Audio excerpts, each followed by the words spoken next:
Good morning, ladies and gentlemen. My name is Anthony Gaudiano. We're speaking to you today, May the 7th, from the Congregation of Yahweh in Panama City, Florida. I'm going to be giving the sermonette today. Frank will be giving the sermon. The title of the sermonette is Counting to the Feast of Weeks, Day of Sabbaths, Pentecost. Anthony gave a really good reading this morning about the set-apart days in Leviticus 23. And so this is going to kind of be a recapitulation of what we did the other night when we were here for New Moon Fellowship. So for those folks, I beg your indulgence. In the Old Testament, in the book of Leviticus, chapter 23, there's a list of the holy convocations, and they're mostly fixed dates. And they're reckoned from sunset to sunset, and they can fall on any day of the week. The scriptural year, or in those days, was lunar solar.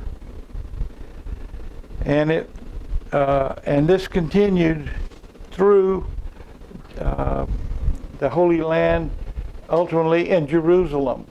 Now, you reckon the beginning of the solar year, of the lunar solar year in Jerusalem on after the new moon, the first new moon after the spring equinox seen at Jerusalem. That's how we reckon the year. Now the Israelites ate manna in the Exodus, and they ate it in the Promised Land through Passover and the wave offering of the first fruit of the barley crop, which was made on the first day of the Feast of Unleavened Bread. That's kind of a long-winded explanation, but that is what took place.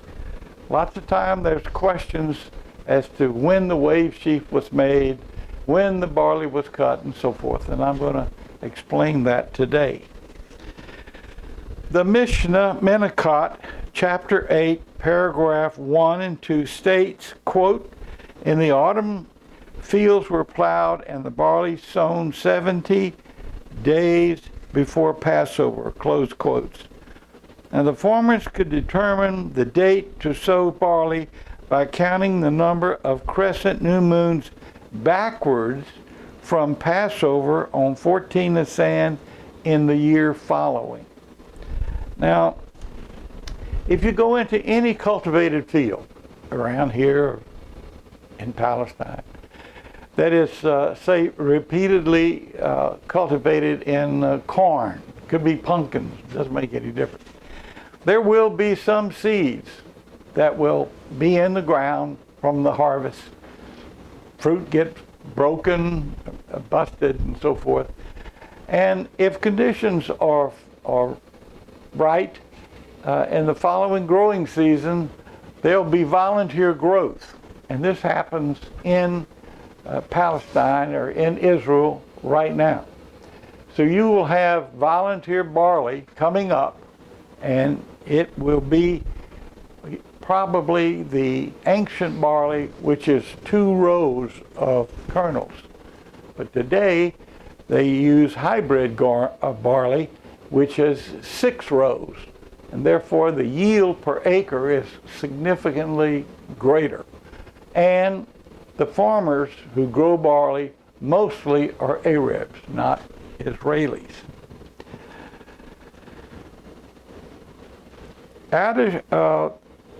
Alfred Erdesheim was a rabbi, Jewish rabbi, who converted to Christianity, and he wrote a book, and the title of it is The Temple and Its Services.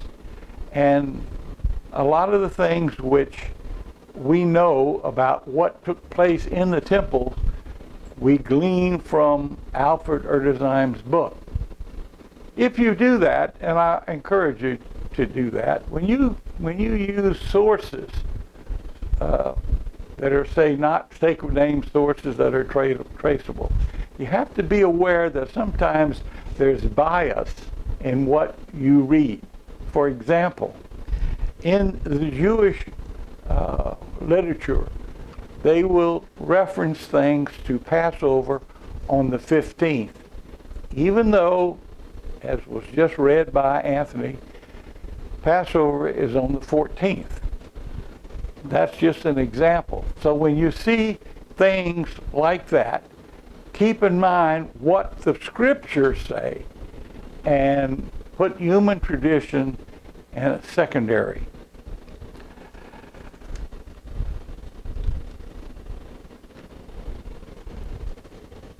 Erdesheim states that during the temple's era, temples plural, because there were two temples. The second temple was the one that was destroyed in CE 70. In the temple's era, he says that at the sunset ending Passover, sunset ends Passover, the first day of unleavened bread began, same instant. 1 ephah of the first fruit of the barley crop was selected by a temple delegation, cut with sickles, and brought to the priests. The priests thrashed most of the sheaves, winnowed the kernels, and ground them into flour sifted fine for the wave offering in the morning on the first day of the 7-day feast of unleavened bread. That's from the 15th through the end of the 21st of Nisan, formerly Aviv. Until then, no grain could be harvested. Now they ate manna for the 40 years that they were in the Exodus, and the 6 days that they were in the Promised Land. That manna ended with the wave sheaf offering. From Deuteronomy 16:9, a Sadducee high priest counted the days toward the variable date of the Feast of Weeks.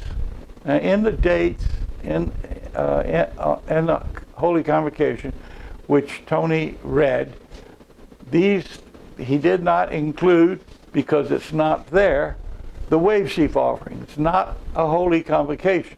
It's a requirement, but it's not a Holy Convocation. So, but it is a variable. It must be counted. It's not stated as the date for the other feast days is stated. Now, there's probably a reason for that. We don't know when our Savior is going to return. Even he himself doesn't know. And like he said, when the lady inquired about a position for her sons on his right and his left when he came into his kingdom, he said, "It is not mine to give, the Father only." That tells us that we don't know when he's coming back, and very likely, this method, this reason for counting was to remind us that we don't know when he's coming. He's like a thief in the night, totally unknown when he's coming.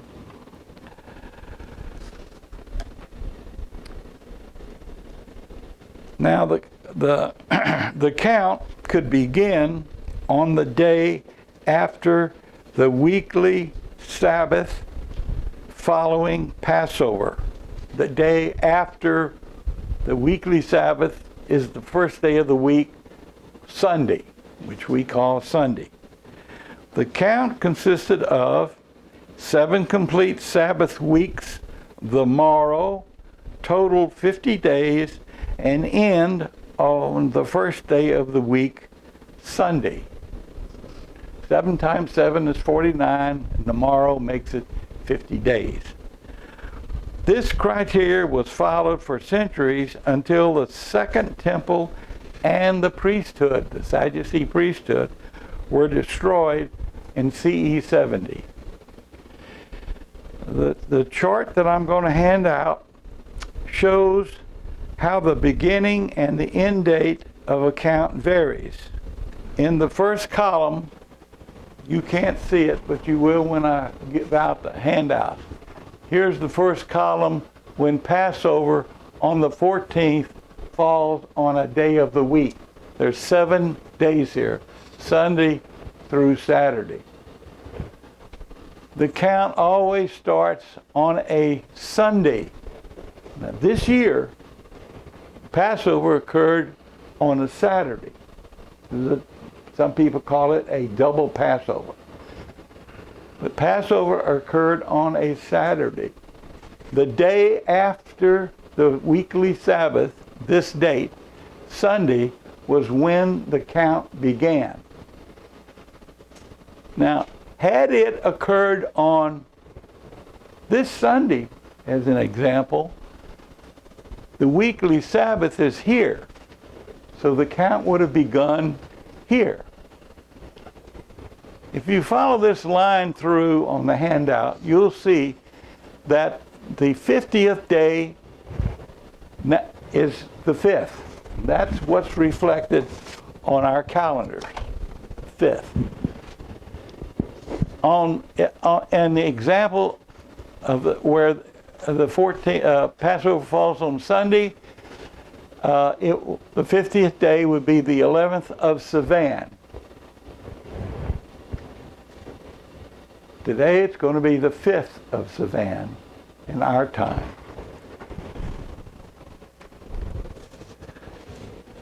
Now the high day in John 19:31 was the first day of unleavened bread, which is 15 Nisan. After CE 70, the Pharisee rabbis decided to count from that day, not the weekly Sabbath, and began their count on the 16th. So, they would have started their count on the 15th, not on the day of the weekly Sabbath. Oops. The rabbis decided to count from that day, not from the weekly Sabbath, began their count on the 16th. That day was not always the first day of a week, Sunday. There were not 7 complete Sabbath weeks most years, and the count did not always end on the first day of a week, Sunday. Counting seems pointless since the 50th day was always Sivan 6. Let me give these out, please.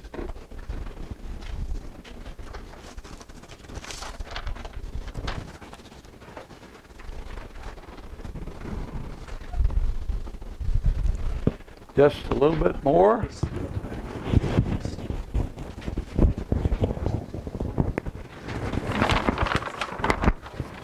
Now this particular chart here, I originally put together in 2005, and I've made revisions ever since, including last night.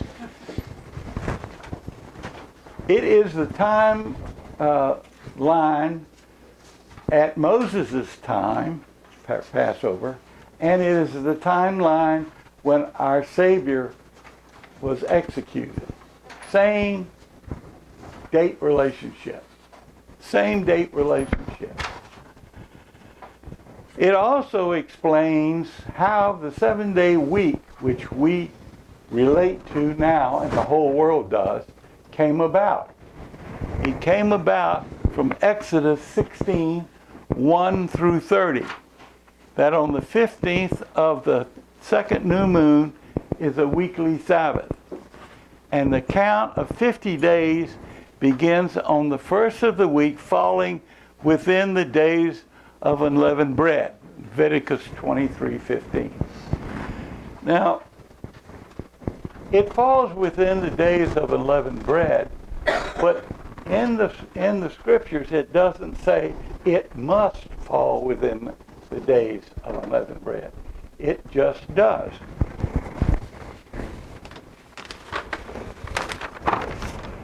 And the reason it does is because you got 7 days here and you have 7 days here.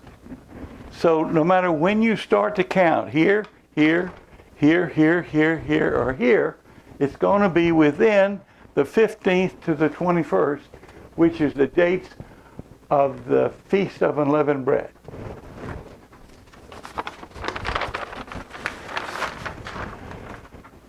To reiterate for a moment, Exodus 16:1 through 30 talks about the grumbling of the Israelites that they didn't have enough to eat and so forth. And we know the account. The Almighty Yahweh said, you give them meat in the evening and bread in the morning. Well, he did exactly that. This is in the second month now. Second month is Ziph. First month Aviv, now Nisan. The quail was sent at sunset, ending the Sabbath. Ending the Sabbath. At sunset. Why at sunset? After sunset was the first day of the week. Therefore they could work. Manna started then. So they had meat at the beginning of the 16th because it's sunset, the sunset reckoning. And then they had manna all during this week. And then they were told, on this day, go out and gather twice as much, because there won't be any here. And we know, of course, that there were some who went out, and sure enough, there was nothing there. Well, if you look at the timeline, you'll see that this is the first day of unleavened bread, Passover, first day of unleavened bread, Sabbath, weekly Sabbath. We start to count from the first day after the weekly Sabbath. Here's the morrow after the weekly Sabbath. That's when we start to count. 1, 2, 3, 4, 5, 6, 7. This is the first week, second week, third, fourth, fifth. This is the seventh week. Now, Moses told the people, sanctify yourselves, wash your clothes. And of course, on the seventh day, no work. This is the 49th day. 7 times 7 is 49. Here's the morrow. This is 50 days. This is when the 10 Commandments were given. Our Savior was executed on Passover Day. Died approximately mid-afternoon. He was in the ground, in the tomb, not in the ground, in the tomb, 3 days and 3 nights. That little word "and" is frequently missing. 3 days and 3 nights. And it says that he was entombed shortly before sunset. That's what the scriptures say. That would have been here. Here's the first day, the second day. He would have arisen just before sunset on the weekly Sabbath. The following morning, he was already risen. And the scriptures say that. But some religious organizations want to promote a sunrise service. And so they want to observe a time when he was not there. Furthermore, there is passages in the Bible which talks about 20 men with their backs toward the temple worshiping the rising sun. What an insult. Their back toward the temple? They were on the temple porch. They had their back toward the temple worshiping the rising sun. The temple front door faced east into the rising sun. Interestingly, so do the pyramids in Egypt and the pyramids in Maya. The crossing of the Red Sea by the quail. Even today, it's still known as a flyway. The birds try to cross the water. They encounter a headwind. Some years, I'm sure it's quite stronger than it is at other times. This particular time, they were exhausted, and so they landed in the camp. There was activity there and they came down. So the Almighty Yahweh has provided innumerable instances as a reflection of His glory and His power. And the average human being just simply doesn't appreciate this. And one final thing.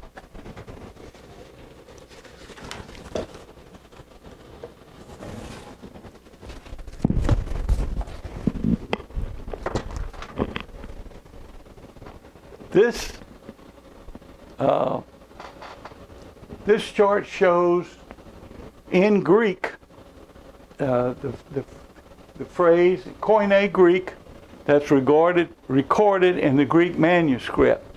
And this is the way it reads from left to right. Here's the phrase in Latin, which is not in the Bible. This phrase was deduced from this phrase. Esius notices, read, the Nazarini, Rex Parade, New Orleans, Mardi Gras, the king of the Eudorium. So you have I-N-R-I, which is what you will notice on most of the crucifixes that you see around town. That's where it comes from, I-N-R-I. Now, Hebrew is from right to left. So this would be Yeshua, the Nazareh, Melech, Hebrew word for king, the Yehudim. The phrases would have appeared on a public notice this way. Imagine this as being a board. Since the Greek had the largest number of letters in its alphabet, it would have been the longest. And it would have been lettered this way. This one would have been lettered this way. But the Hebrew would have been lettered this way. I cannot imagine that the servant who was required to write this would have sat down and tried to make it nice and neat by putting these symmetrically above each other. The Romans were very efficient at killing people. They would have put the board up there with his name on it, written in chalk, like blackboard chalk, gypsum. After the execution was finished, they would have rubbed it off and used it for the next execution. And one more, please.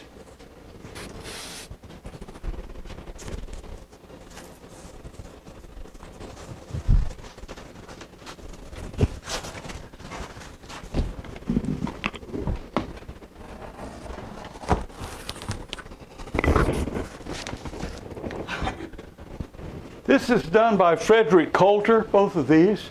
This one was done by Coulter and Jim Sorensen. Coulter he was a minister with Worldwide Church of God. He differed with Herbert W. Armstrong over the count to Pentecost. Armstrong felt that since the oracles have been given to the Jews, that worldwide would go that way. And he has said on a videotape that Armstrong misled his church for 39 years. About 24 ministers, 2 of which I know, left Worldwide. And of course, it went down to where it is now a Sunday-keeping church. Don't keep the sacred name, the Sabbath, and don't observe the feast days, as far as I know. The point of this chart is this. The Bible has, in the Greek, Sabbath and Sabbaths plural. The singular is pronounced Sabbatu, and the plural is Sabbaton. And if you look down here, you'll see, but after the Sabbaths, at the dawning unto the first of the Sabbaths, plural, i.e., at the feast of unleavened bread, and the weekly Sabbath ended at sunset, and the beginning of the daylight portion of the first of the weekly Sabbath in the count to 7 complete Sabbaths, to the Feast of Weeks. In Mark 16:1, Sabbato, and the passing the Sabbath, or after the Sabbath, the annual Sabbath, the first day of the Feast of Unleavened Bread. That's what he's talking about here when he says the passing Sabbath. Mark 16, very early on the first of the week, plural, the first day of the first Sabbath in the count to 7 complete Sabbaths. And those Sabbath weeks were 7 days each. There weren't 3 days of this week and then at the end 5 days at that way. They didn't have that. There were 7 complete weeks. The Bible is very specific about the complete weeks they shall be. In Luke, in the Interlinear Bible, TIB, and he came to Nazareth where he was brought up, and he went in as was the custom to him on the day of Sabbath, plural, into the synagogue and stood up to read. He went in on the Feast of Weeks, or the day of Sabbath. It's an annual Sabbath following 7 complete Sabbaths. It's the 50th day.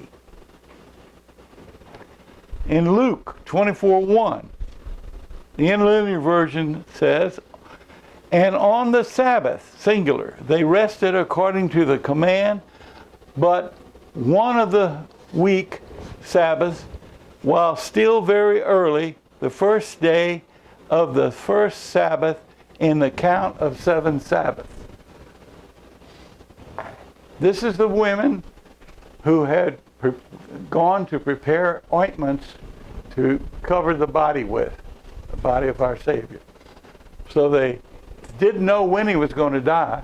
Some of the Roman executions had victims that lasted 3 days.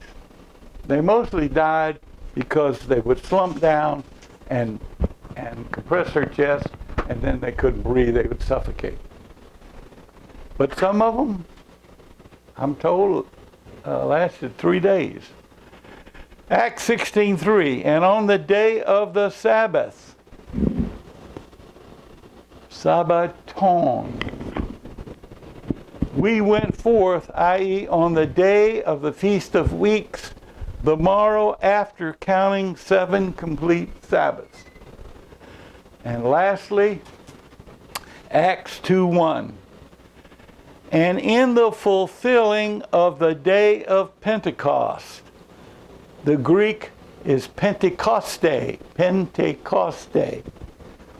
Literal English translation, the day, namely the 50th, is an example of present tense articular, infinitive, and double article.